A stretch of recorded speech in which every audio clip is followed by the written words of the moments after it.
Kita akan memantau nilai tukar rupiah terhadap dolar Amerika Serikat pada pagi hari ini. Kita lihat rupiah melemah di 0,15% di 14.384. Secara internal, gerak rupiah ini dipengaruhi oleh cadangan devisa Indonesia.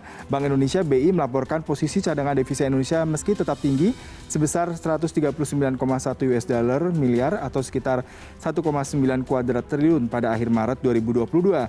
Meski demikian, posisi pada Maret 2022 tersebut menurun jika dibandingkan dengan posisi pada akhir Februari 2022 sebesar 141,4 miliar dolar Amerika Serikat. Penurunan cadangan devisa pada Maret 2022 ini dipengaruhi oleh kebutuhan pembayaran utang luar negeri pemerintah.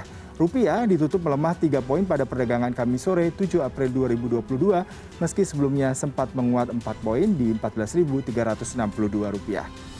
Lalu kita melihat bagaimana posisi IHSG pada pagi hari ini. IHSG kembali menguat di 0,33% di 7.124. Investor sepertinya akan berfokus pada sentimen global yaitu Bank Sentral Amerika Serikat yang pada saat ini diwakili oleh The Fed yang berencana menaikkan suku bunga cukup agresif.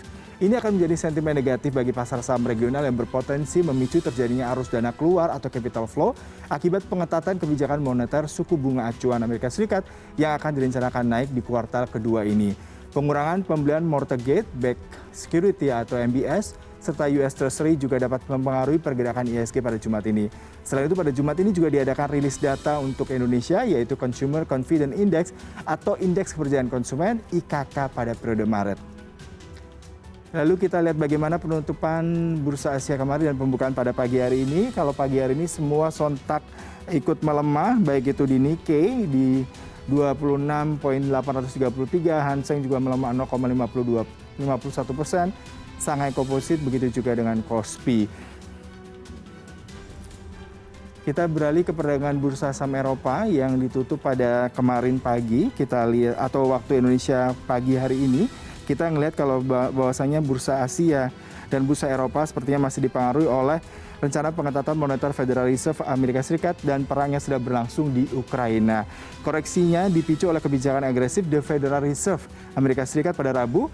The Fed merilis risalah dari pertemuan Maret yang menunjukkan rencana untuk mengurangi kepemilikan obligasi sekitar 95 miliar dolar. Sementara itu pembuat kebijakan mengindikasikan bahwa akan ada satu atau lebih kenaikan suku bunga 50 basis poin untuk memerangi inflasi. Sementara investor di seluruh dunia juga mengawasi dampak dari kontrol ketat COVID-19 di Tiongkok yang berpotensi mengganggu rantai pasokan global.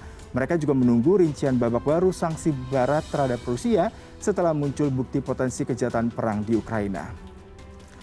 Dan kita lihat bagaimana penutupan perdagangan bursa saham Amerika waktu Indonesia pagi tadi. Kita lihat bagaimana kondisi Amerika pada pagi hari ini semua menguat pada waktu pagi Indonesia. Hari ini dipicu oleh rally saham Pfizer dan Tesla, sementara investor juga masih mengamati perang Ukraina dan Federal Reserve yang berpotensi lebih agresif.